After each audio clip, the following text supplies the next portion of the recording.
আসসালামু আলাইকুম। প্রিয় শিক্ষার্থী, সবাইকে স্বাগত জানাচ্ছি আমাদের আজকের ১৯তম শিক্ষক নিবন্ধন মডেল টেস্টের এক্সক্লুসিভ একটা ক্লাসে।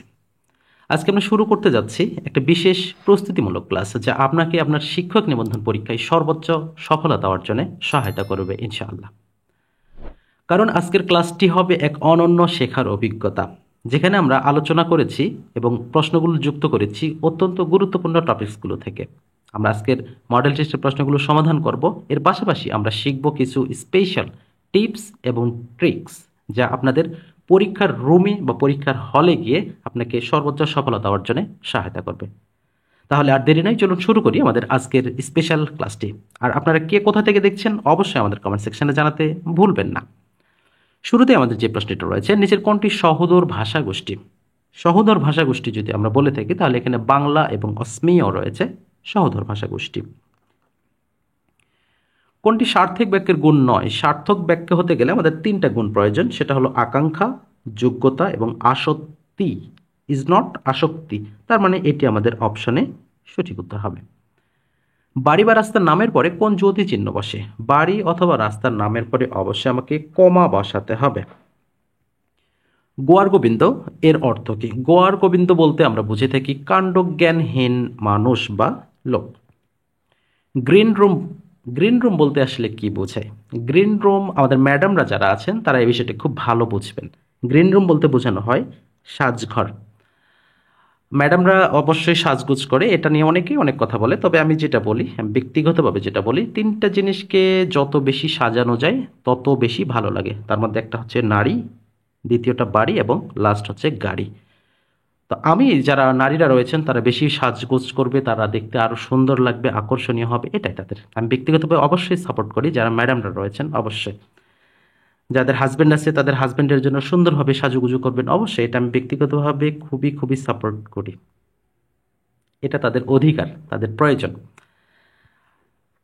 হৃদয় আবেগ প্রকাশ করতে হলে কোন চিহ্ন বসে? হৃদয় আবেগ প্রকাশ করতে হলে আপনাকে অবশ্যই বিস্ময়সূচক চিহ্নটা ব্যবহার করতে হবে। কোনটি শুদ্ধ বানান? শুদ্ধ বানান আমরা বাল্মীকি বানান যেটি রয়েছে, বাল্মীকি কিন্তু না, এখানে বাল্মীকি বানান করতে হবে। প্রথমটাই দীর্ঘই রস্যই অপশনে এখানে ক নাম্বারটাই সঠিক। এরপরে আমাদের যে প্রশ্নটি রয়েছে, আমি যখন জেলে যাই তখন ওর বয়স মাত্র কয়েক মাস। এখানে ওর বলতে শেখ মুজিবুর রহমান কাকে বুঝিয়েছেন? এখানে শেখ কামালকে বোঝানো হয়েছিল। যদিও প্রেক্ষাপট সুধীন্দ্র এর সঠিক সন্ধি বিচ্ছেদ কোনটি? সুধীন্দ্র সুধি যুক্ত রস্যইন্দ্র, এভাবে মনে রাখবেন। সুধি বানানটা এভাবে থাকবে এবং রস্যইন্দ্র বানানটা এটা হবে। মর্দ এর বিপরীত শব্দের মধ্যে, মর্দ বলতে আমরা সাধারণত পুরুষকে বোঝানো হয়ে থাকে, বিপরীত হবে নারী বা জেনানা। চাঁদ কোন শ্রেণীর শব্দ? প্রিয় শিক্ষার্থী, আমাদের বিভিন্ন ধরনের যে শব্দগুলো রয়েছে শব্দগুলো একটু ভালোভাবে পড়ে নেবেন। চাঁদ হচ্ছে তদ্ভব শব্দ, যার তৎসম শব্দ হচ্ছে চন্দ্র, আর অর্ধ তৎসম বলা হয় চাঁদ, অর্থাৎ দন্তন্য, এটি হচ্ছে অর্ধ তৎসম, আর চাঁদ হচ্ছে তদ্ভব। কোনটি শুদ্ধ বানান রয়েছে? শুদ্ধ বানান এখানে প্রণিপাত, নির্মাণ, কৃপান এবং রূপায়ণ, সবগুলোতে মূর্ধন্য ন ব্যবহার করার কথা ছিল, যেহেতু ক নম্বর অপশনে শুধু প্রণিপাতের মূর্ধন্য ন ব্যবহার করা হয়েছে, এটি হবে সঠিক উত্তর। আটপৌরে শব্দটির যথোপযুক্ত অর্থ কোনটি? আটপৌরে বলতে যা সাধারণত সবসময় পড়া হয়, যা সবসময় পড়ার উপযোগী, এটাকেই বলা হয় আটপৌরে। যে সমাসের ব্যাস বাক্য হয় না কিংবা তা করতে গেলে অন্য পদের সাহায্য নিতে হয়, তাকে কি বলা হয়? প্রিয় শিক্ষার্থী, এই প্রশ্নটা আপনাদের জন্য একটু কাজ থাকবে। আপনারা অবশ্যই আমাদের কমেন্ট সেকশনে জানিয়ে দেবেন আপনারা কে কোথায় থেকে দেখছেন, এবং আমাদের এই কমেন্টে এইচডব্লিউর কাজটি আমাদের কমেন্ট সেকশনে জানাবেন। আমাদের গতকালের ভিডিওতে যারা কমেন্ট করেছিলেন, আমাদের শর্মনি রয়েছে দিনাজপুর থেকে, শেখ সাগর গোপালগঞ্জ থেকে, শাইলা ইসলাম ঢাকা থেকে লিখেছেন, এছাড়া জনি কুষ্টিয়া থেকে, তৈয়ব হোসেন সাতক্ষীরা থেকে, আকলিমা লিখেছে অসাধারণ ক্লাস ছিল, ধন্যবাদ। খাদিজা আক্তার লিখেছেন খাদ্যর মডেল কবে দিবেন ভাইয়া? খাদ্যর মডেল আমাদের কিছুদিন পরেই দেওয়া শুরু হবে ইনশাআল্লাহ। জাকারিয়া দিনাজপুর থেকে লিখেছেন পাশে আছি সবসময়, ধন্যবাদ। বিপুল পাবনা থেকে, এছাড়াও রাকিব রয়েছে ভোলা থেকে, আমেনা চুয়াডাঙ্গা থেকে, তাস্কিরুল খানসামা থেকে, এছাড়া জুলি রয়েছে বরিশাল থেকে। এছাড়াও আরও অনেক শিক্ষার্থী কমেন্ট করেছেন। রুবেল হোসেন রেখেছেন স্যার দূরত্ব ও সময়ের যে অঙ্কগুলোর একটি ক্লাস, অবশ্যই আমাদের পর্যায়ক্রমে প্রত্যেকটা বিষয়ভিত্তিক ক্লাসের আমাদের টপিকস ওয়াইজ দেওয়া হবে। প্রেমা সুলতানা লিখেছেন মাগুরা থেকে, শান্তি খাতুন পাবনা থেকে, আহমেদ নাইম লিখেছেন নেত্রকোনা থেকে, এছাড়া বাগেরহাট থেকে মীর রাকিব, চট্টগ্রাম থেকে ইউনুস বাহার এবং সোমাইয়া লিখেছেন এক্সাম কবে হতে পারে ভাইয়া। ভাই, এক্সাম ডিসেম্বর মাসে হওয়ার সম্ভাবনাটা সবচেয়ে বেশি। এটা হচ্ছে ইউনিয়ন সমাজকর্মীর ক্ষেত্রে, যেহেতু আপনারা কমেন্ট করেছিলেন, ইউনিয়ন সমাজকর্মীর পরীক্ষা সবচেয়ে বেশি সম্ভাবনা ডিসেম্বর মাসে। ফরহাদ শরীয়তপুর থেকে লিখেছেন, মণি নাটোর গুরুদাসপুর থেকে, এছাড়া মনির লিখেছে টাঙ্গাইল থেকে, জনি চুয়াডাঙ্গা থেকে, নড়াইল থেকে লিখেছিলেন জনি। ওকে প্রিয় শিক্ষার্থী, আরও অনেক শিক্ষার্থী আমাদের সাথে যুক্ত রয়েছেন, আপনাদের সবাইকে অসংখ্য ধন্যবাদ আমাদের সাথে যুক্ত থাকার জন্য। এর পরবর্তী যে প্রশ্নটি রয়েছে, উপমান কর্মধারয় সমাসের উদাহরণ কোনটি? এখানে একটা জিনিস বিষয় মনে রাখবেন, উপমান কখন হয়? যখন মান সমান হয়। মান সমান বলতে আমরা একটু বলি, মুখ চন্দ্র, অর্থাৎ মুখ চন্দ্রের ন্যায়। মুখ কখনো চাঁদের মতো হতে পারে না, এটা রূপক অর্থে ব্যবহার হতে পারে, তার মানে মান সমান নয়। ক্রোধ রূপ অনল, তার মানে অনলকে ক্রোধ দ্বারা বা হিংসা দ্বারা, রাগ দ্বারা বোঝানো হয়, মান সমান হবে না। তুষার শুভ্র, তুষার সাদা হয়, শুভ্র মানেও সাদা, তার মানে এই দুটোই কিন্তু মান সমান হয়েছে, তার মানে এটি হবে উপমান সমাস। আশা করছি বিষয়টা বুঝতে পেরেছেন।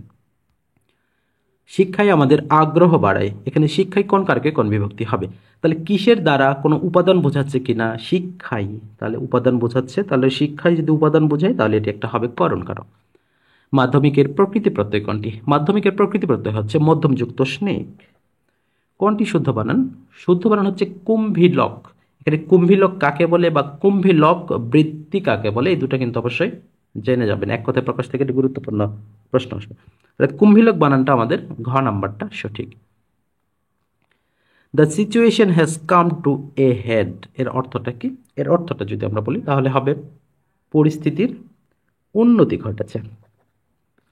একাধিক স্বাধীন বাক্যকে একটি বাক্যে লিখলে সেগুলোর মাঝখানে কোন চিহ্ন বসবে? তাহলে স্বাধীন বাক্য যদি একাধিক হয় মাঝে অবশ্যই আমাদের বসবে সেমিকোলন।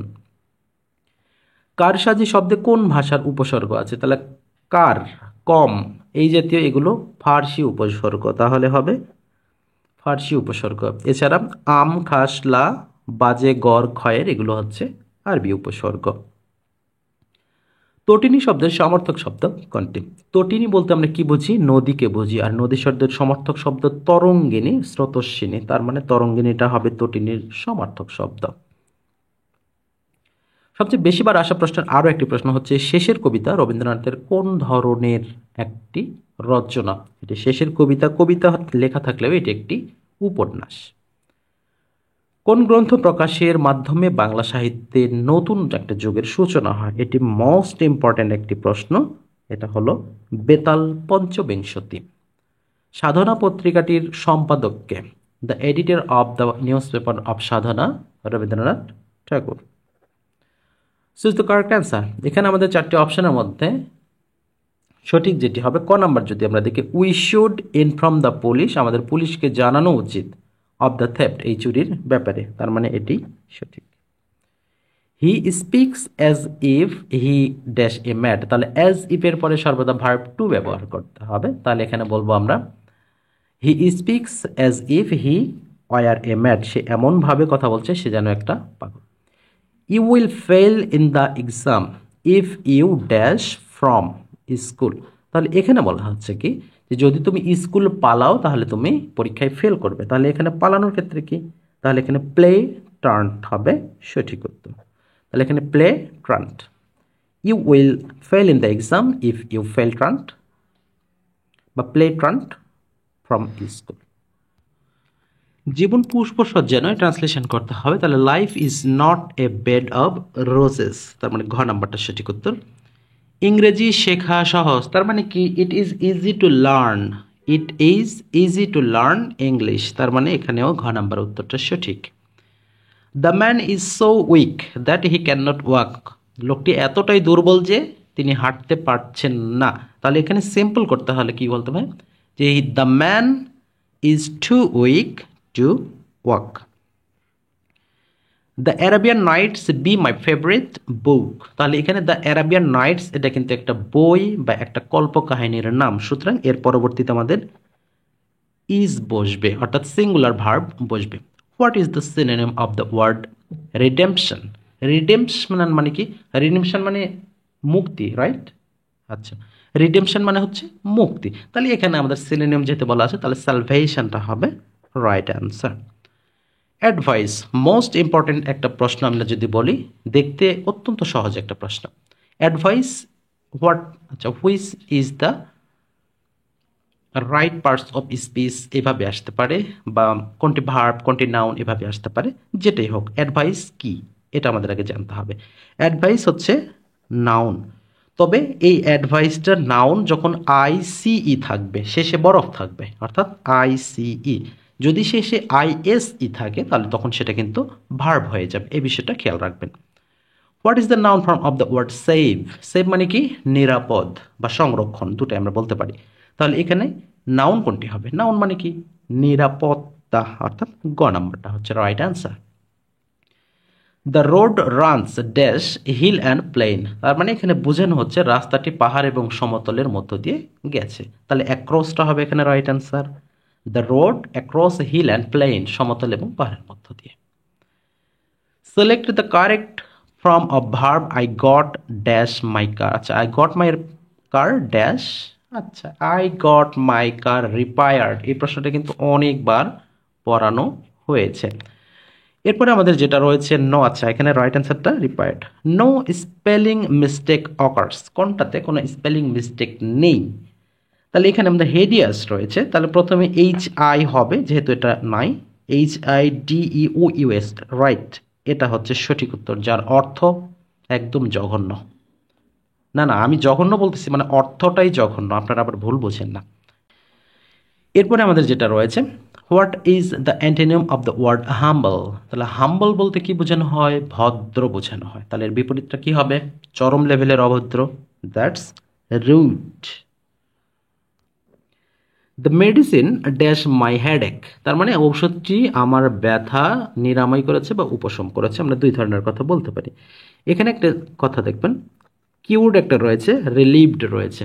রিলিভড এবং কিউর্ড দুটো আলাদা আলাদা সময় কিন্তু ব্যবহার করতে হবে। তাহলে যখন আমাদের এখানে মাথা ব্যথা যখন হয়, এটাকে কি বলা হবে? এটাকে বলা হবে নিরাময়, অর্থাৎ কোনো আঘাত ছাড়া যে ব্যথাটা হবে তখন যেটা ভালো হয় যখন, তখন ব্যবহার করব কিউর্ড। আর যখন কোনো আঘাতযুক্ত ব্যথা ভালো হয়, অর্থাৎ মালিশ করলে যেটা ভালো হয়, তখন হবে রিলিভড। মালিশ ছাড়া যেটা ভালো হবে সেটা হবে কিউর্ড। এটা মনে রাখতে পারেন সহজভাবে। A dove flew dash my head, তাহলে এখানে a dove flew over my head, এটা হবে সঠিক উত্তর। ওয়ান অ্যান্ড অন মিনস, এখানে ওয়ান অ্যান্ড অনলি কিন্তু না, অনেকে আবার বলেন one and only, full and file and the bluetooth boy, হ্যাঁ, এরকম কিছু না। এখানে ওয়ান অ্যান্ড অন, এখানে বোঝানো হবে কন্টিনিউয়ালি, মানে ক্রমাগত বা একাধিক্রমে, যেটাই বলি না কেন। It is dash quarter to six, তাহলে এখানে it is a quarter to six হচ্ছে right answer. Pass the salt, pass the salt, তাহলে এখানে বলা হলো, কোনো কি কাজ করার কথা বলা হলো, তাহলে এখানে ট্যাগের ক্ষেত্রে হবে will you. Which of the following sentence, which of the following sentence, এখানে আমাদের কারেক্ট কথাটা বলা নেই, তাহলে এখানে কারেক্ট অ্যান্সারটাই করতে হবে। ক নম্বর অপশানে যেটা রয়েছে, my principal objection is that I am tired, তাহলে এটা আমরা সঠিক উত্তর হিসেবে করতে পারি কি না? যেহেতু এখানে বলা আছে যে আমার প্রধান, আমরা আবদার বলতে পারি, আপত্তি বলতে পারি, বিভিন্ন কথাটা বলতে পারি যে আমার প্রধান আপত্তিটা হচ্ছে আমি অসুস্থ, তাহলে এটা আমরা কিন্তু শুদ্ধ উত্তরটা করতে পারি। কোনটি হিট শব্দের সমার্থক শব্দ? হিট মানে কি? হিট মানে কারো মনোযোগ আকর্ষণ করা। আমরা যদি যখন বলি হ্যালো, হ্যালোটা কি? হ্যালোটা হচ্ছে কারো মনোযোগ আকর্ষণ করা। তাহলে হিট মানেও মনোযোগ আকর্ষণ করে, এক্ষেত্রে আমরা সঠিক উত্তরটা নোটিস বলতে পারি। নোটিস, এটাও কিন্তু মনোযোগ আকর্ষণ করা অর্থে ব্যবহার হয়। The pros and cons phrase, এটির অর্থ কি? প্রস অ্যান্ড কনস যদি আমরা বলি, একেবারে বাংলা ভাষায় বলি, সুবিধা অসুবিধা, তার মানে অ্যাডভান্টেজ অ্যান্ড ডিসঅ্যাডভান্টেজ। এখানে আমরা প্রদত্ত অপশনে good and evil, good and bad করতে পারবো। The passive form of the sentence I have killed the bird, আমি পাখিটিকে মেরেছি, তাহলে the bird has been killed by me, তাহলে এটা হবে সঠিক উত্তর। I still have dash money, তাহলে যখন মানির ক্ষেত্রে হবে তখন কিন্তু ফিউ কথাটা ব্যবহার হবে না, কিছু টাকা হয় না, অল্প টাকা হয়, তাহলে এখানে এ লিটল মানি এটা বলা যায়। তাহলে সঠিক উত্তর আমরা কি করব? I still have a little money. Sinners will suffer dash, তার মানে কি পাপীরা কষ্ট পাবে। তাহলে এখানে জাহান্নামে পাপীরা কষ্ট পাবে কতক্ষণ? 1 ঘন্টা, 10 ঘন্টা, নাকি সারা জীবন? তাহলে এখানে বলা হবে ইন দ্য লং রান, চিরস্থায়ী কষ্ট পাবে। গণিত অংশের শুরুতে আমাদের যেটি রয়েছে, ও হ্যাঁ প্রিয় শিক্ষার্থী, এ প্রসঙ্গে আপনাদের জানিয়ে রাখি যে আপনাদের জন্য স্পেশাল কিছু সাজেশন আসতেছে। নর্মালি এখন আমরা যে সাজেশনটুকু দিচ্ছি, এই সাজেশন কিন্তু আপনারা বিস্তারিত রয়েছে, তবে আপনাদের কাছে একেবারে শর্ট একটা সিলেবাস বা সাজেশন তৈরি করা হচ্ছে, কাজ আমাদের রানিং রয়েছে 19তম নিবন্ধনের জন্য। আপনারা খুব দ্রুত সময়ে পেয়ে যাবেন। আপনারা আমাদের সাথে অবশ্যই যোগাযোগ রাখবেন, খুব দ্রুতই আমরা এটা দেওয়ার চেষ্টা করবো ইনশাল্লাহ। তাহলে প্রথমে আমাদের প্রথম 10টি সংখ্যার গড় কত? তাহলে প্রথম 10টি সংখ্যার যোগফল জানতে হবে। আরো সহজ করে যদি বলি, আমরা সহজ করে ভাববো n+1 ডিভাইডেড 2, এটাই হচ্ছে আমাদের টেকনিক, আপনাদের ভাষায় যেটা সুপার টেকনিক আপনারা পছন্দ করেন। তাহলে 1 থেকে 10 পর্যন্ত, তাহলে n এর মান 10 প্লাস 1 ডিভাইডেড 2, তাহলে 10 আর 1 11, 5.5 হচ্ছে আমাদের গড়। তাহলে এটা আমরা 5.50টা রাইট অ্যান্সার করতে পারি। ওকে, এরপর আমাদের যেটা রয়েছে, ত্রিভুজের 3টি বাহুকে চক্রাকারে বর্ধিত করলে উৎপন্ন বহিস্থ কোণ 3টির যোগফল কত? তাহলে এইটা কিন্তু ওয়েল নন প্রশ্ন, অনেকবার এসেছে পরীক্ষায়। তাহলে এখানে হবে 360 degree. 3 divided 2 to the power x equal to 1 হলে x এর মান নিচের কোনটি হবে? আচ্ছা, আমরা যারা সূচকের অঙ্ক করেছি, সূচকের ক্ষেত্রে আমরা কি জানি, যদি কোনো সংখ্যার উপর পাওয়ার 0 হয় তার মানটা কত হয়? 1 হয়ে যায়। তার মানে এখানে x এর মানটা যদি আমরা 0 ধরি, তাহলে এর মানটা নিশ্চয়ই 1 হবে এবং দুটা ইকুয়াল হবে। দুটি সংখ্যার বর্গের সমষ্টি এবং অন্তরফল মানে বিয়োগফল যথাক্রমে 61 এবং 11 হলে সংখ্যা দুটি কি কি? একে অপশন ধরে করলেই হবে। 7 7 49, 6 6 36, তাহলে 49 আর 34 আমাদের 85 হয়ে যাচ্ছে, তার মানে 61 হচ্ছে না। তার মানে যেখানে যেখানে 7 আছে এটা আর নেওয়ার প্রয়োজন নাই। 7 7 49, 4 4 16, তাহলে এখানেও কিন্তু আমাদের 61 হচ্ছে না। 12 12 144 হয়ে যাচ্ছে, এটা হওয়ার তো অপশনই নাই। তার মানে বাকি একটা ঘ নাম্বার, 6 6 36 আর 5 5 25, তাহলে 36 আর আমাদের 25 যোগ করলে কত হলো? 61 হলো। যেহেতু আমাদের প্রথম 3টি অপশনই হয় নাই, তার মানে ঘ নাম্বারটা সঠিক উত্তর হবে। এভাবেও কিন্তু আপনারা করতে পারেন। 0 5 7 এর গড় কত? তাহলে গড়ের নিয়মটা কি? যোগফল ভাগ উপাদান সংখ্যা। তাহলে যোগফল কত? 7 5 12, উপাদান সংখ্যা কয়টা? 1 2 3, এখানে শূন্যকে কিন্তু ধরতে হবে। তাহলে 12কে 3 দ্বারা ভাগ করলে কত হবে? 4 হবে।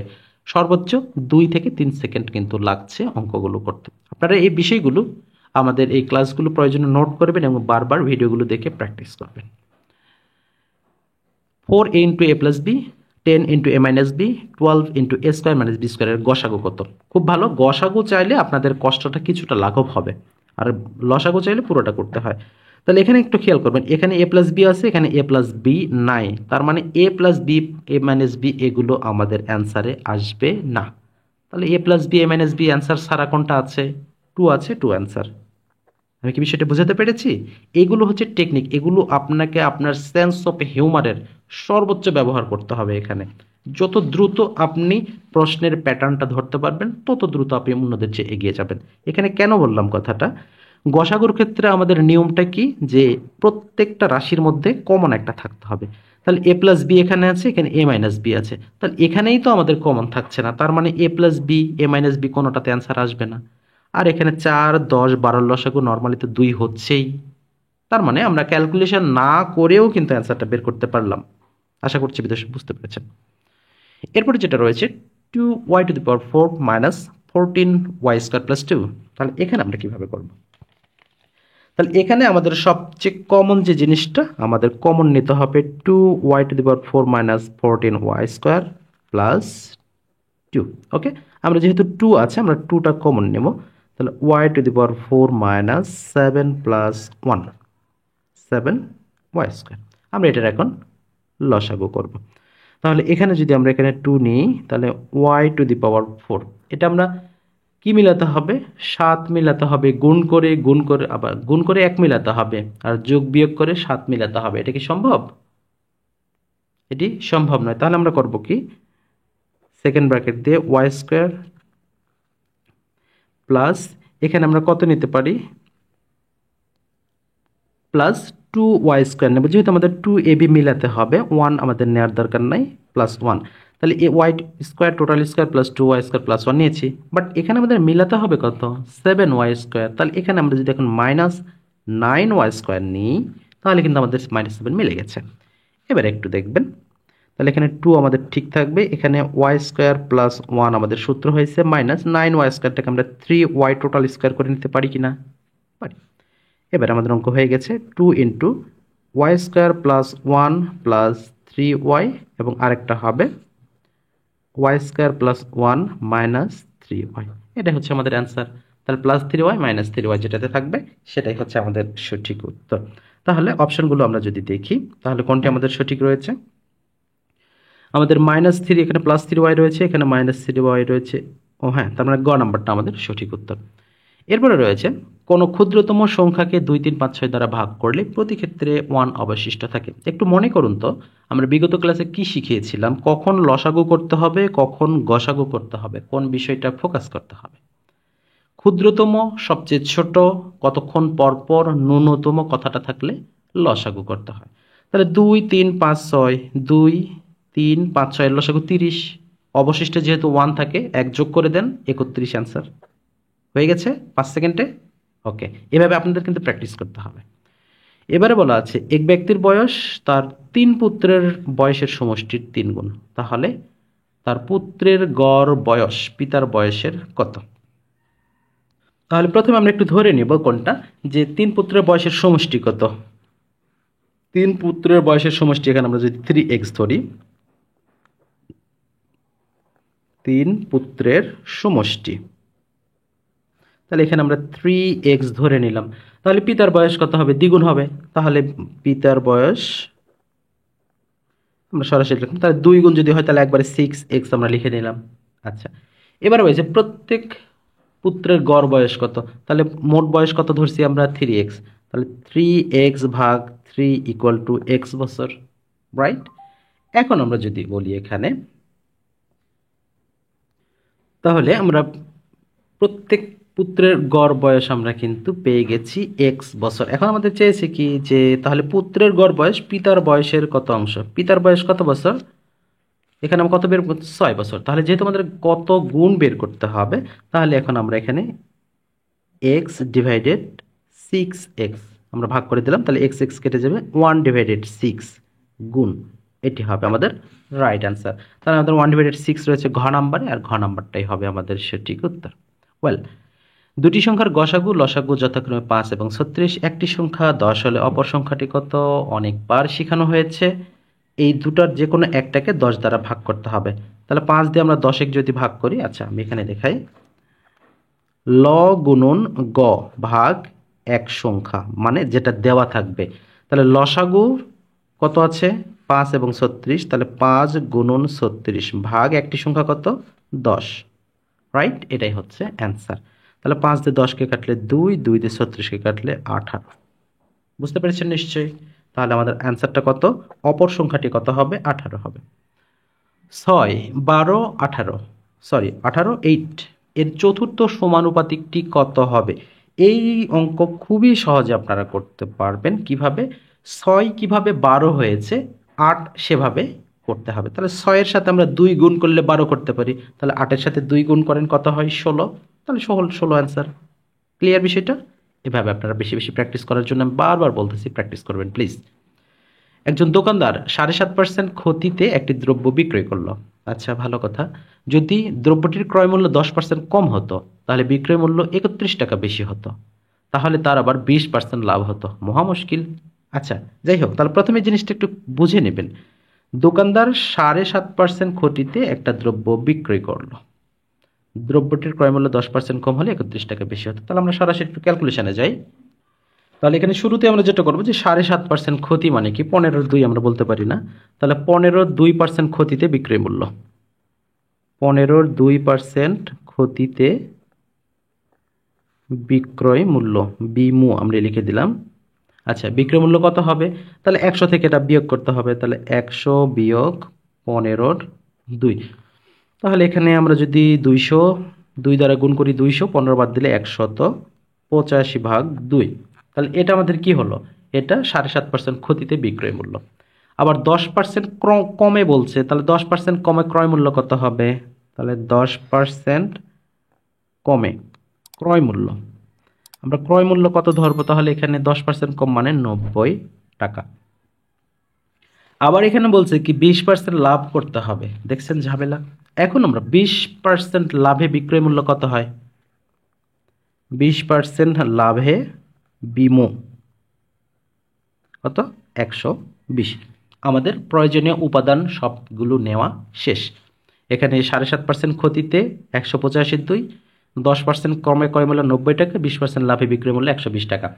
এবারে আসবো আমাদের মেইন অঙ্কতে। এখন বলা আছে যে এখানে আমরা সরাসরি করব যে ক্রয় মূল্য 100 টাকা হলে বিক্রয় মূল্য কত হবে? 120 টাকা হবে। তাহলে এখানে ক্রয় মূল্য যদি 100 টাকা হয়, বিক্রয় কত হবে? 120, আমরা একটু আগে বের করেছি। এবারে যদি আমাদের বলি 1 টাকায় কত, তাহলে 1 টাকায় হলে কত হবে? 120-এর নিচে 100। এবার আমাদের ওই যে 90 টাকা ছিল সেই 90 টাকাটা বের করতে হবে। তাহলে এখানে 90 টাকা হলে জাস্ট এখানে 120 গুণন 90 ভাগ কত? 100। আমরা শূন্যগুলো কেটে দেব, 9 12 গুণ করলে 108 টাকা হবে, রাইট? তাহলে এই 108 টাকা। এখন আমাদের কি বের করতে হবে? এখন আমাদের এখানে 108 টাকা, এটা হচ্ছে বিক্রয় মূল্য। আর ওই যে বিক্রয় মূল্য বের করেছিলাম কত? 185 2, এটা এখন বিয়োগ করব আমরা। তাহলে 108 বিয়োগ 185-র নিচে কত? 2। তাহলে এখানে আমরা যদি সরাসরি 108 দিয়ে 2 গুণ করি, সেখান থেকে 185 বিয়োগ করি, তাহলে আমাদের 31 হচ্ছে না? 31-এর 2। আচ্ছা, এই 31-এর 2 টাকা হচ্ছে আমাদের বিক্রয় মূল্য বেশি হলো। তাহলে এখন 31-এর 2 টাকা বিক্রয় মূল্য বেশি হলে ক্রয় মূল্য 100, আর দেওয়া ছিল কত? 31 টাকা। এভাবে বের করতে হবে। আমাদের অঙ্ক কিন্তু হয়ে গেছে। তাহলে এখান থেকে আমরা করি 31-এর 2 টাকা বেশি হলে ক্রয় মূল্য 100। আমরা সরাসরি যদি 31 টাকাই বলি, তাহলে আমরা এখানে 31, তাহলে এখানে 100 গুণন 2 ভাগ এখানে 31। তাহলে এখানে একটা 31, আবার নিচেও একটা 31, তাহলে 31 কেটে গেল, 200 হলো আমাদের অ্যান্সার। বেশ ঝামেলাযুক্ত একটি অঙ্ক। তাহলে আমরা 200 টাকাটা হচ্ছে আমাদের রাইট অ্যান্সার। এরপরে যেটা রয়েছে x⁴ - x² + 1 = 0 হলে x³ + 1/x³ এর মান কত? তাহলে প্রথম কাজ হবে আমাদের এখানে মডিফাই করে নিতে হবে, অর্থাৎ x প্লাস বা x মাইনাস 1/x এর মানটা বের করে নিতে হবে। তাহলে শুরুতে আমাদের x⁴ - x² + 1 এখান থেকে মান আমরা বের করব। তাহলে এখানে কিভাবে বের করব? x⁴ minus x² + 1 = 0। তাহলে এখানে x⁴ প্লাস 1, এটাকে মাইনাস এক্স স্কোয়ারকে আমরা একটু পার করে দিয়ে এক্স স্কোয়ার করবো, ঠিক আছে? আমরা উভয় পক্ষকে এক্স স্কোয়ার দ্বারা ভাগ করব। তাহলে এক্স স্কোয়ারকে যদি উভয় পক্ষকে ভাগ করি, আমাদের এখানে হবে x² + 1/x² = 1। আবারও যদি এখানে আমরা করি x + 1/x total square minus 2 = 1। তাহলে এখানে x + 1/x, ভালো করে খেয়াল করবেন, এখানে -2 এই পাশে গেলে কি হবে? +2, তার মানে 3 হলো। আর এখানকার স্কোয়ার এই পাশে গেলে কি হবে? রুট হবে। তাহলে মানে √3 আমরা পেয়েছি এটার মান। ঠিক আছে বিষয়টা? আপনারা একটু দেখে নেবেন। তাহলে এখন আমাদের সূত্রটা আমরা কিভাবে করি? মান কিউব মাইনাস 3 ইন্টু মান। তাহলে মান কত? √3। তাহলে মান কিউব মাইনাস 3 ইন্টু মান। তাহলে এখানে 3√3 মাইনাস 3√3 = a big 0। তার মানে 0টাই হচ্ছে এখানে সঠিক উত্তর। আশা করছি বিষয়টা বোঝাতে পেরেছি। কোনো শিবিরে 4000 লোকের 190 দিনের খাদ্য মজুদ আছে। যদি 30 দিন পর 800 লোক চলে যায়, তবে অবশিষ্ট খাদ্য বাকি লোকের কত দিন চলবে? তাহলে আমাদের প্রয়োজনীয় জিনিসগুলো আগে বের করতে হবে। 190 দিন, 30 দিন, আগে দিনটা বিয়োগ করতে হবে। তাহলে এখানে দিন পেলাম কত 160। এরপরে 4000 লোক, সেখান থেকে গেছে কত 800। তাহলে এটা হচ্ছে দিন আর এটা হচ্ছে মানুষ বা সৈন্য সংখ্যা। তাহলে আমরা এখানে কত আছে 4000 থেকে 800, তার মানে 3200। তাহলে এখানে 3200 জন। ওকে, এবার এখন আমাদের 4000 জনের খাবার কতদিন ছিল? 190 দিন ছিল, ঠিক আছে, কিন্তু দিন তো শেষ, এখন বাকি লোক 4000ই তো আছে। 4000-এর হিসাবটা আমাদের 160 দিনের করতে হবে। তাহলে এখানে 4000 জনের চলে 160 দিন, আমাদের দিন বলছে না, দিন বের করতে হবে। তাহলে এখন একজনের নিশ্চয়ই বেশি চলবে, এই জন্য 160-এর সাথে আমরা 4000 গুণ করব। এবার আমাদের মানুষ কতজন আছে এখনো পর্যন্ত? 3200। তাহলে এই 3200 দ্বারা যদি এখন ভাগ করি তাহলে আমাদের কাজ শেষ। 2 শূন্য কেটে দিলাম। আমরা যদি এখানে 40 দিয়ে 32কে কাটি তাহলে এখানে আমাদের কত হবে? 4 দিয়ে কাটলে কত হতে? তাহলে এভাবে কাটাকাটি যখন করবেন আপনাদের দশমিক আসতে পারে। আপনারা যদি এখানে এইভাবে করতে পারেন 160 গুণন 4000 গুণন 3200, তাহলে এই শূন্য কাটবেন, এই শূন্য কাটবেন। 16 দিয়ে যদি আমরা 32কে কাটি 2, 2 দিয়ে 400কে কাটলে 200, তাহলে এই 200 দিন হচ্ছে আমাদের সঠিক উত্তর। এরপরে রয়েছে x-2 এবং x-3 লেস দ্যান 0, এর সমাধান সেট কত হবে? তাহলে এর সমাধান সেটটা আমরা করে দিচ্ছি না, জাস্ট অ্যান্সারটা বলে দিচ্ছি। এখানে 2 less than x less than 3, তাই হবে, মাইনাস রয়েছে, হ্যাঁ, তাহলে এটাই হওয়ার কথা। তাহলে এখানে 2 less than x less than 3টা হবে সঠিক উত্তর। এরপর আমাদের যেটা রয়েছে 8x square minus 34x plus 21 এর উৎপাদক কোনটা হবে? তাহলে এখানে আমরা লিখব 8x square minus 34x plus 21। তাহলে এটাকে আমরা কোনোভাবে কি কোনো কিছু কমন নিতে পারবো? কমন নেওয়া যাবে না, তাহলে সরাসরি 8 এবং 21 আমাকে গুণ করতে হবে। তাহলে আমাদের মিলাতে হবে 8 একে 8 দুগুণ 16, 168 মিলাতে হবে গুণ করে, আর যোগ বিয়োগ করে মিলাতে হবে কত? 34। আমরা কত নিতে পারি? 28, 6, 8, 6, 34, 6, 48, 6 দুগুণে 12, 4, 16, হ্যাঁ, তাহলে এখানে 28x মাইনাস 6x আমরা নিতে পারি। তাহলে দুটো মিলে আমাদের কত হবে? 34 হবে, প্লাস 21। এবারে এখানে আমরা 28x রয়েছে, এখানে 6x রয়েছে, তাহলে এখানে আমাদের কমন যাবে কোথায় সেই জিনিসগুলো কিন্তু নিতে হবে। আমরা এখানে 4x যদি কমন নেই তাহলে এখানে 2x মাইনাস 7। একইভাবে যদি এখানে আমরা 3 কমন নেই তাহলে 2x মাইনাস 7, তাহলে আমরা পেলাম কি 2x মাইনাস 7 একটা পেলাম এবং 4x মাইনাস 3 একটা পেলাম। তাহলে 2x মাইনাস 7, 4x মাইনাস 3। এখন বলা হচ্ছে এখানে সরাসরি যেহেতু উৎপাদক বলা আছে আমাদের আর কোনো কাজ করার প্রয়োজন নেই। তাহলে এখানে সঠিক উত্তর হিসেবে আমরা কোনটা বলতে পারছি? ক নাম্বারটা হচ্ছে সঠিক উত্তর। tan থিটা সমান 3/4 হলে কোসেক থিটার মান কত? এটা সহজেই করতে পারবেন, এটার মান হবে 5/3। কিন্তু কিভাবে? এটা তো এখন ব্যাখ্যার প্রয়োজন, তাই না? অবশ্যই ব্যাখ্যার প্রয়োজন আছে। এই প্রশ্নের উত্তরটা করার জন্য আমরা কোনো ধরনের ত্রিকোণমিতিক কোনো সূত্রের সহায়তা নেব না, আমরা সরাসরি একটা সমকোণী ত্রিভুজ অঙ্কন করে আমরা এটা সমাধান করব। এটা একটা সমকোণী ত্রিভুজ এ বি সি, তাহলে এটা হচ্ছে লম্ব, এটা অতিভুজ, এটা হচ্ছে ভূমি। তাহলে এখানে আমাদের কি আছে? ট্যান রয়েছে। ট্যান মানে কি? আমরা এখানে যদি ট্যারা লম্বা ভূত বলি না, তার মানে এখানে লম্ব আর ভূমি, তার মানে লম্বটা কত বলা আছে? 3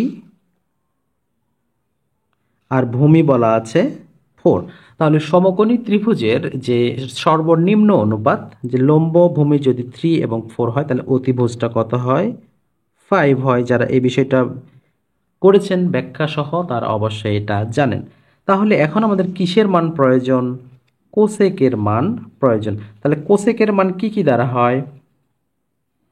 আমরা যদি লম্ব এবং অতিভুজের হিসাব করি, লম্ব আর অতিভুজ কি? লম্ব বাই অতিভুজ হলে সেটা কি হয়? সাইন হয়। আর সাইনকে যদি ঠিক বিপরীত করি তাহলে সেটা কি হয়ে যায়? কোসেক হয়ে যায়। তার মানে আমাদের এখানে অতি ডিভাইডেড লম্ব, তাহলে অতিভুজ কত 5, আর এখানে আমাদের কত আছে, লম্ব কত আছে, ওকে, তাহলে এখানে আমাদের অ্যান্সারটা কত হলো 5/3, যেহেতু লম্ব আমাদের 3 দেওয়া আছে। আশা করছি বিষয়টা বুঝতে পেরেছেন। 37 ডিগ্রির বিপ্রতীপ কোণ কোনটি? বিপ্রতীপ বলতে বিপরীত, তাহলে একটি কোণের বিপরীতে ওই কোণে উৎপন্ন থাকে, তার মানে 37 ডিগ্রির বিপ্রতীপ কোণ 37 ডিগ্রি হবে। 2 to the power x minus 6 1/3 হলে, তাহলে এখানে 1/3 মানে কত, 2 এর উপর 5 দিলেই হয় 1/30, তাহলে এখানে 2 এর উপর যদি আমরা ইনভার্স 5 দিই তাহলে কিন্তু 1/32 হয়। তাহলে এখানে জাস্ট আমরা যদি কত মাইনাস যেহেতু নিতে হবে, তাহলে 1 লিখলেই কিন্তু আমাদের হচ্ছে -5, তার মানে অ্যান্সারটা কত হচ্ছে, এক্স এর মান 1। এরপরে রয়েছে লগ এক্স লগ এক্স ভিত্তিক √2 1/6 হলে এক্স এর মান কত, তাহলে এখানে এক্স এর মান হবে 8। সমবাহু ত্রিভুজের প্রত্যেকটি কোণের পরিমাণ কত, এটা আপনারা জানেন 60 ডিগ্রি। একটি সমকোণী একটি ত্রিভুজের দুটি কোণের অনুপাত 3:5 হলে তৃতীয় কোণটি 52 ডিগ্রি হলে ছোট কোণটির পরিমাণ কত, তাহলে তৃতীয় কোণ যদি 52 ডিগ্রি হয় সবচেয়ে ছোট কোণটির পরিমাণ কত হবে, তাহলে এখানে সঠিক উত্তরটা হবে 48 ডিগ্রি। বৃত্তের দুটি জ্যা পরস্পরকে সমদ্বিখণ্ডিত না করলে তাদের বিন্দুর বা ছেদবিন্দুর অবস্থান কোথায়, তাদের ছেদবিন্দুর অবস্থান অবশ্যই বৃত্তের কেন্দ্রে যাবে। 1/x = 1 - x হলে 1/x² + x² এর মান কত হবে, আমাদের যে মান স্কোয়ার মাইনাস 2 অথবা মান স্কোয়ার প্লাস 2 ওই ফরম্যাট ব্যবহার করে এই অ্যান্সারটা করতে পারবেন, তাহলে এখানে অ্যান্সারটা হবে -1। এক্ষেত্রেও আপনার সেম একইভাবে মান স্কোয়ার, যেহেতু এখানে স্কোয়ার আছে, হ্যাঁ, তাহলে এখানে মান স্কোয়ার প্লাস 2 যেহেতু মাইনাসের মান আছে, তাহলে এখানে x⁴ + 1/x², এটা সমান আমরা কিন্তু x² + 1/x² লিখতে পারি। তাহলে সরাসরি এখন আমরা মান স্কোয়ার প্লাস 2 করব, কেন করব, কারণ মাইনাসের মান রয়েছে, তাহলে 3² + 2 তার মানে 9/2, তার মানে 11 অ্যান্সার। আশা করছি বিষয়টা বুঝতে পেরেছেন। আমাদের জিকে অংশের শুরুতে যেটি রয়েছে, বাংলাদেশের প্রথম ফিশ ওয়ার্ল্ড অ্যাকোরিয়াম কোথায় অবস্থিত, এটা কক্সবাজারে অবস্থিত। শেখ হাসিনা সেনানিবাস কোথায় অবস্থিত, লেবুখালী পটুয়াখালীতে অবস্থিত। বাংলাদেশের মুসা ইব্রাহিম কত তারিখে পৃথিবীর সর্বোচ্চ পর্বতশৃঙ্গ এভারেস্টের শিখরে পা রাখেন, 23 মে 2010। জাতীয় স্মৃতিসৌধের স্থপতিকে, মোস্ট ইম্পর্ট্যান্ট একটি কোশ্চেন, এখানে স্থপতি মাইনুল হোসেন। জাতীয় স্মৃতিসৌধ এবং শহীদ মিনার দুটো পড়তে হবে। বিশ্বের কততম দেশ হিসেবে বাংলাদেশ সাবমেরিনের যুগে পদার্পণ করে, এটা হচ্ছে 41তম দেশ হিসেবে। বাংলাদেশের প্রথম ভাসমান সৌর বিদ্যুৎ কেন্দ্র কোথায় নির্মিত হচ্ছে, এটি নির্মিত হচ্ছে মংলাতে। বাংলাদেশের বার্ষিক গড় বৃষ্টিপাত কত সেন্টিমিটার, এটা গড় 203 সেন্টিমিটার। বিকাশ কোন ব্যাংকের জয়েন্ট ভেঞ্চার হিসেবে কাজ করছে, এটা কাজ করছে ব্র্যাক ব্যাংকের। এছাড়া অন্যান্য যে মোবাইল ব্যাংকিং সেবা রয়েছে কোন ব্যাংকের অবশ্যই জানতে হবে। সবচেয়ে হালকা গ্যাস কোনটি, অনেক সময় এটা নিয়ে মানে যে মতবিরোধ দেখা দেয়, এখানে হচ্ছে কেউ হাইড্রোজেন বলে কেউ হিলিয়াম বলে, তবে হাইড্রোজেন হিলিয়াম দুটোই সবচেয়ে হালকা গ্যাস। সিরিয়াল অনুযায়ী যা আগে থাকবে তাকে অ্যান্সার করতে হবে, এটাই হচ্ছে নিয়ম। অর্থাৎ একটা প্রশ্নে যদি একাধিক উত্তর থাকে সিরিয়ালে প্রথমে যেটা থাকবে সেটা অ্যান্সার করতে হবে, তাহলে এখানে ক নাম্বার হবে সঠিক উত্তর। কোন গ্রুপকে সার্বিক গ্রহিতা বলা হয়, গ্রহিতা তাহলে কারো যে সবার কাছ থেকে যদি রক্ত নেয় তাহলে তার শরীর অনেক মোটা হয়ে যাবে ইত্যাদি একটা কাল্পনিক চিন্তা করবেন। তাহলে মোটা মানে বেশি, আর বেশি কোনটাতে আছে, এ বিতে আছে, এ বি দুটা রয়েছে, তাহলে এটা। আর সবচেয়ে বেশি দিতে পারে কে, যাকে তাকে দিলে শরীর চিকন হয়ে যায়, তার মানে এটা গোলের চিন্তা করেন, আর গোল হলে হবে ও, ও দিতে পারে, এ বি নিতে পারে। ইউরোপীয় বণিকদের মধ্যে সর্বপ্রথম বাংলায় এসেছিল কারা, সর্বপ্রথম এসেছিল পর্তুগিজরা। সার্কভুক্ত দেশটির মধ্যে দূতাবাস নেই কোনটিতে, বর্তমানে সার্কভুক্ত প্রত্যেকটা দেশে বাংলাদেশের দূতাবাস রয়েছে, সুতরাং অ্যান্সার করা সম্ভব নয়। তবে প্রচলিত উত্তরটা হচ্ছে মালদ্বীপ, যদিও মালদ্বীপে বর্তমান হয়েছে। বাংলাদেশের প্রথম প্রধান সেনাপতি কে ছিলেন, প্রথম প্রধান সেনাপতি বলা হয় জেনারেল আতাউল গনি ওসমানীকে। মাৎসন্যায় কোন শাসনামলে দেখা দিয়েছিল, এটি দেখা দেয় পাল তাম্র শাসনামলে। ভাষা আন্দোলনের পূর্ব বাংলায় কোন ভাব আদর্শ ছড়িয়ে পড়ে, এটি বাঙালি জাতীয়তাবাদ ছড়িয়ে পড়েছিল। প্রধান বীজ উৎপাদনকারী সরকারি প্রতিষ্ঠান কোনটি, বীজ উৎপাদন বললে বিএডিসি হবে, আর রাইস রিসার্চ যদি বলা হয় বিআরআরআই বলা হয়। বাংলাদেশে জ্বালানি তেল শোধনাগারটি কোথায় অবস্থিত? এটি অবস্থিত চট্টগ্রামে। ঐতিহাসিক সোনা বিবির মাজার কোথায়? সোনা বিবির মাঝে অবশ্যই গোল্ডেন ভিলেজ বা সোনারগাঁওয়ে যেতে হবে। বাংলাদেশের একমাত্র, ও হ্যাঁ, এখানে গোল্ডেন ভিলেজ বলতে কিন্তু সোনারগাঁও আসলে না, গোল্ডেন ভিলেজ বলতে কিন্তু কুষ্টিয়ার বিশেষ একটা অঞ্চলকে বোঝায় যেখানে প্রচুর পরিমাণে তামাক উৎপাদন করা হয়। অবশ্য অন্য কিছুও বলা হয়, যদিও সেটা একেবারেই ভিত্তিহীন একটা কথা। অন্য অনেক কিছুই মানে যে ব্যবহার করা হয়, যেটা খেলে 4, 3টা 5টা ইত্যাদি দেখা যায়, সেটা আসলে নয়। গোল্ডেন ভিলেজের সাথে তার কোনো সম্পর্ক নেই। আচ্ছা, বাংলাদেশের একমাত্র কৃষি জাদুঘর কোথায় অবস্থিত? কৃষি জাদুঘর অবস্থিত বাংলাদেশের কৃষি বিশ্ববিদ্যালয় ময়মনসিংহতে। জীবনঢুলি কি? জীবনঢুলি মূলত একটি চলচ্চিত্র। বাংলাদেশের জাতীয় সঙ্গীতে কোন বিষয়টি প্রধানভাবে লক্ষণীয়? বাংলাদেশের প্রকৃতির কথা রয়েছে। কোন আইন সংস্কার করে র্যাপিড অ্যাকশন ব্যাটালিয়ন টিম গঠন করা হয়েছিল? এটা হলো আর্মড পুলিশ ব্যাটালিয়ন অ্যাক্ট 1979। একজন রাজনীতিবিদ হয়েও সাহিত্য নোবেল পুরস্কার পেয়েছেন কে? তিনি হচ্ছেন উইনস্টন চার্চিল। 2022 সালে অনুষ্ঠিত ফিফা বিশ্বকাপ অনুষ্ঠিত হয়। আচ্ছা, কোথায় অনুষ্ঠিত হয়? এটা কাতারে অনুষ্ঠিত হয়, সবাই জানেন। তো ফিফা বিশ্বকাপ থেকে যে তথ্যগুলো প্রয়োজন, কয়েকটা তথ্য প্রয়োজন। প্রথম হচ্ছে মাস্কট কি ছিল, দ্বিতীয়টা বলের নাম, তৃতীয়ত যে জিনিসগুলো প্রয়োজন, ফাইনাল ম্যাচ কোথায় অনুষ্ঠিত হয়েছিল। এখানে একটুখানি নোট করে নেবেন। এখানে মাস্কটের নাম হচ্ছে লাইভ, বলের নাম আল রিহলা, ফাইনাল অনুষ্ঠিত হয়েছিল লুসাইল স্টেডিয়ামে। ম্যান অফ দ্য টুর্নামেন্ট বা যেটাকে বলা হয় সেরা খেলোয়াড় হয়েছিলেন লিওনেল মেসি, চ্যাম্পিয়ন আর্জেন্টিনা। এবং গোল্ডেন বুট, সেরা খেলোয়াড়টা গোল্ডেন বল পায় এবং গোল্ডেন বুট পেয়েছিলেন, সর্বোচ্চ গোল যে করেছিলেন কিলিয়ান এমবাপ্পে। এবং ইমার্জিং খেলোয়াড় বা সেরা তরুণ খেলোয়াড় যেটাকে বলা হয়, তিনি হয়েছিলেন আর্জেন্টিনার এনজো ফার্নান্দেস। এবং সর্বশেষ গোল্ডেন গ্লাভস যিনি পেয়েছিলেন, তিনি হচ্ছেন আর্জেন্টিনার এমিলিয়ানো মার্তিনেজ। তবে এখান থেকে 2 থেকে 3টা জিনিস প্রয়োজন হবে আপনার সবচেয়ে বেশি। তা হচ্ছে বলের নাম, ফাইনাল অনুষ্ঠিত হওয়া যে ফাইনাল স্টেডিয়ামের নাম, এবং আপনার মাস্কটের নাম। এই কয়টা আপনারা পড়লেই আশা করি এখানে পাবেন। আর অন্যান্য জিনিসগুলো সবার মুখস্থই থাকে, ও মুখস্থ জিনিস দেয় না। আর সবশেষে যেটা রয়েছে, পিং পং অর্থ কি বা কোন খেলার সাথে সম্পর্কিত? এই প্রশ্নটার উত্তর আপনাদের জন্য একটা কাজ থাকবে, অবশ্যই আপনারা অ্যান্সারটা করে দেবেন। প্রিয় শিক্ষার্থী, অনেক সুন্দর একটা ক্লাস আশা করছি আজকে উপহার দিলাম। অনেকটা লং ভিডিও হয়ে গেছে, তারপরেও আমি যতটুকু সম্ভব আমরা আমাদের টিম সর্বসময় আপনাদের কল্যাণ সাধনে, আপনাদের উপকারার্থে, আপনাদের সুন্দর সুন্দর মানসম্মত ক্লাস দেওয়ার জন্য চেষ্টা করছি।